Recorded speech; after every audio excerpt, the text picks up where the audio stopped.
Let's get right into it. Number 10. Live every day like it's your last. It's the kind of advice you see on a coffee mug. It sounds deep and inspirational, but if you actually followed this advice, you'd probably be in jail by dinner time. If today was really your last day alive, most people would empty their bank accounts, max out their credit cards, and do something crazy. Maybe steal a sports car, tell their boss what they really think, or eat nothing but ice cream until they explode. But tomorrow comes, and now you're broke, jobless, and trying to explain to a judge why you thought living like there's no tomorrow was a good legal defense. This advice only works if you're a trust fund baby or secretly immortal. For the rest of us, it's basically a recipe for disaster. The people who actually live every day like it's their last are people having a mental breakdown. The real kicker is that this advice usually comes from motivational speakers who make millions telling other people how to live. Meanwhile, they're carefully planning their retirement and investing in index funds. Instead of living like you're dying tomorrow, try living like you might make it to 90, because chances are you will, and future you doesn't want to spend their golden years eating ramen noodles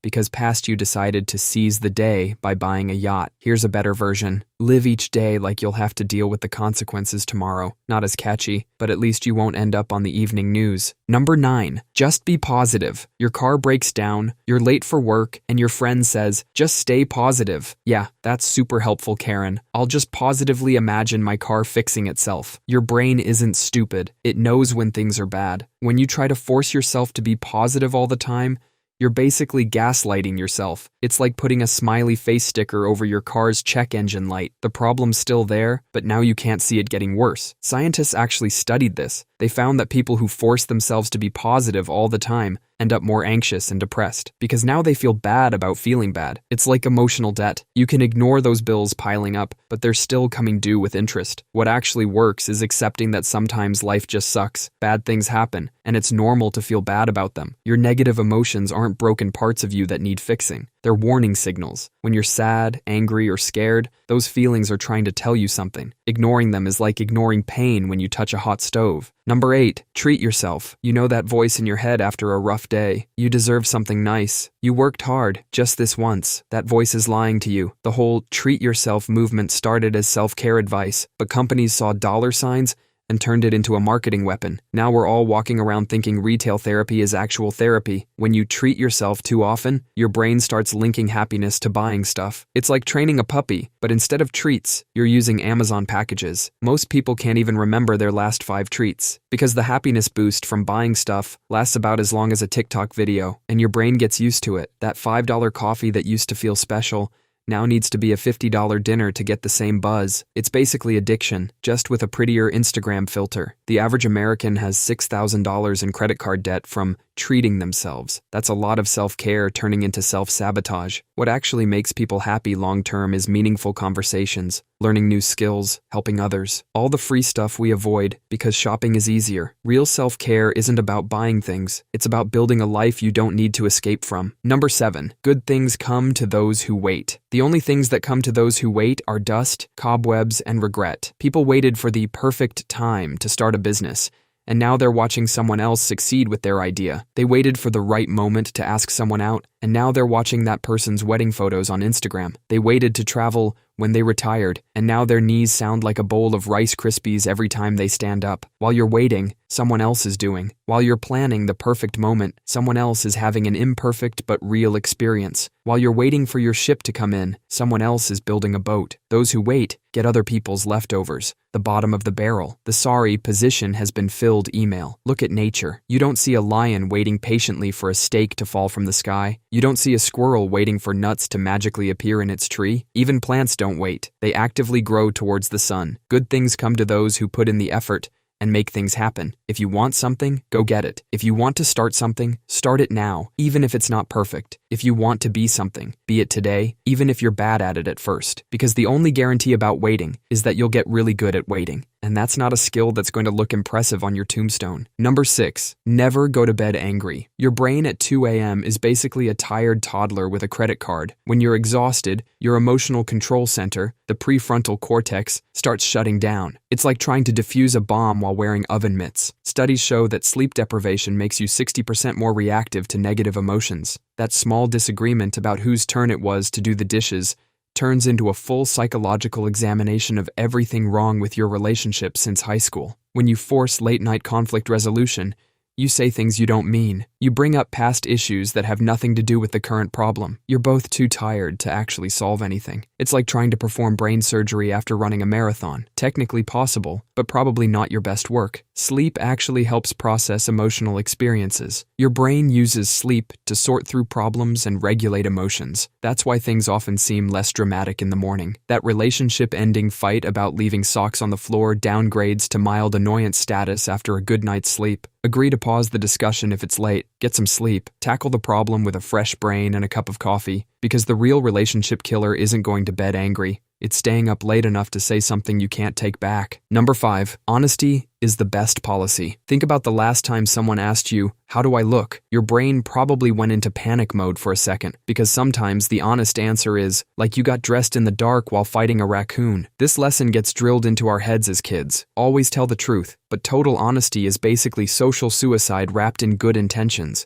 Imagine telling your boss exactly what you think of their management style, or telling your mother-in-law what you really think about her cooking. You'd be sleeping on the couch faster than you can say, "But I was just being honest." Society runs on what scientists call pro-social lies. These are the little white lies that keep the world from descending into chaos. When your coworker shows you pictures of their adorable baby that looks like an angry potato, you smile and nod. When your friend gets a terrible haircut, you find something nice to say about their bold choice. Studies show that people who practice absolute honesty are seen as less trustworthy and less likable. Being trusted isn't just about telling the truth. It's about showing good judgment, knowing when the truth helps and when it just causes unnecessary pain. If you see someone with toilet paper stuck to their shoe, you tell them. But if you notice someone's new teeth look slightly crooked, keep that observation to yourself. They can't fix it right now, and you'll just make them self-conscious. The real skill isn't being honest. It's knowing when honesty serves a purpose and when it's just verbal diarrhea. Sometimes the kindest thing you can do is shut up and smile. Number 4. A jack of all trades is a master of none. You've probably heard this one from every career counselor and LinkedIn guru out there. Focus on one thing. Become the best at it. Specialize or die. Well, they're quoting only half the saying. The full quote is, "A jack of all trades is a master of none, but oftentimes better than a master of one." Think about it. When you're a master of exactly one thing, you're basically that guy who spent 20 years becoming the world's best VCR repairman. Good luck with that career path in 2026. The world changes fast these days. AI is replacing jobs, industries are dying overnight, and that degree you spent 4 years getting might be worthless before you even frame it. Being adaptable is like having a survival insurance policy. Look at nature. The species that survive aren't the strongest or the most specialized. They're the ones that can adapt when things go sideways.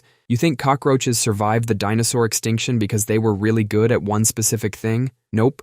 They're still here because they can eat anything and live anywhere. Be like the cockroach. Plus, having multiple skills creates unique combinations that make you valuable. You might not be the best programmer, or the best designer, or the best writer, but if you're decent at all three, suddenly you're the only person in the room who can build a website, make it look good, and write the content for it. That makes you dangerous. So next time someone tells you to just focus on one thing, remember this: the world doesn't need another VCR repairman. It needs people who can roll with the punches and adapt when things change. Because things always change, usually when you least expect it. Just ask the dinosaurs. They specialize themselves right into extinction. Number 3. Practice makes perfect. This one gets drilled into your head before you can even tie your shoes. Just keep practicing, they say, like it's some magical solution to everything. But practice doesn't make perfect. Practice makes permanent. Imagine you're learning to play guitar, and you've been practicing the same song for months. You're getting faster, more confident, feeling pretty good about yourself. Then one day, you show your technique to an actual guitar teacher, and they look at you like you just tried to play the guitar with your toes. Turns out you've been holding the guitar wrong this whole time. Your fingers have been in all the wrong positions. And now, after months of practice, your muscles have memorized exactly how to play it wrong. It's like building a house on a crooked foundation. Sure, you can keep adding more floors, making it bigger and fancier, but that won't fix the fact that the whole thing is tilted like a drunk person trying to stand up straight. Trying to unlearn those bad habits is way harder than learning them in the first place. Your brain has carved these neural pathways deeper than a teenager's first heartbreak. I knew this guy who practiced boxing by himself for 2 years, watched YouTube videos, shadowboxed in his garage, the whole deal. When he finally joined a real boxing gym, The trainer had to spend 6 months just fixing his stance. 6 months of fighting against muscle memory that was about as helpful as a chocolate teapot. The real advice is simple. Don't just practice. Practice right. Get feedback early, before those bad habits set in like concrete. It's your brain literally rewiring itself based on what you repeatedly do. And if what you're repeatedly doing is wrong, you're basically giving yourself a master's degree in doing things incorrectly. And that's a diploma nobody wants to hang on their wall. Number 2, never burn bridges. You've probably heard this one a million times. Never burn bridges.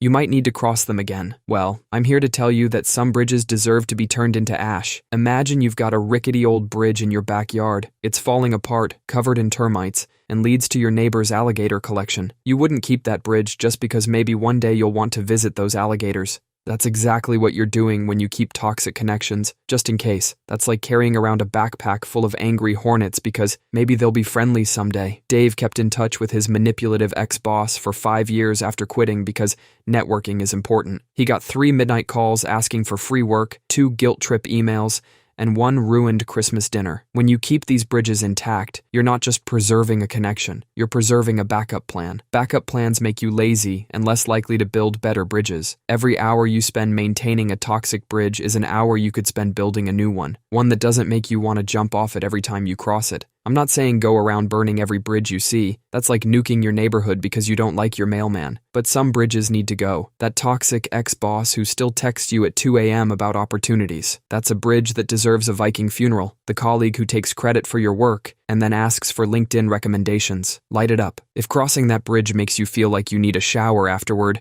it's not worth keeping. When you cut ties with toxic connections, you gain energy for new, healthy relationships. Sometimes a burnt bridge is better than a toxic one, because the only thing worse than no bridge at all is one that leads you straight into a pit of snakes. Number 1, failure is not an option. The most toxic piece of advice you've probably heard 1,000 times is, failure is not an option. Gene Kranz, a NASA flight director during the Apollo 13 mission, said that first. And yeah, when you're trying to keep astronauts from dying in space, failure really isn't an option. But you're not trying to save astronauts from certain death. You're just a regular person trying to live your life, and treating every decision like it's Apollo 13 is a fantastic way to become the most boring person alive. If failure isn't an option, your only options are doing things you're absolutely certain will succeed, only taking paths that are completely safe. Basically, living your life like you're trying not to wake a sleeping bear. You never ask that person out because they might say no. You never start that business because it might fail. You never try that new hobby because you might look stupid. You end up with a life so risk-free,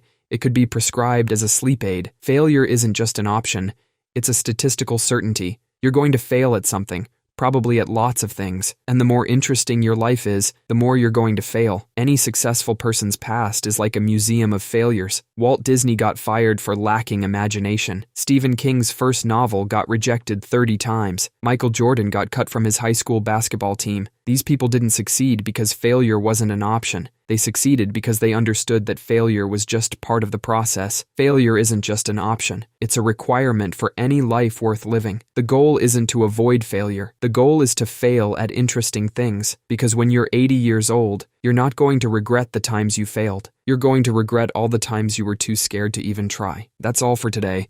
I'll be making similar videos in the future. Subscribe to see them.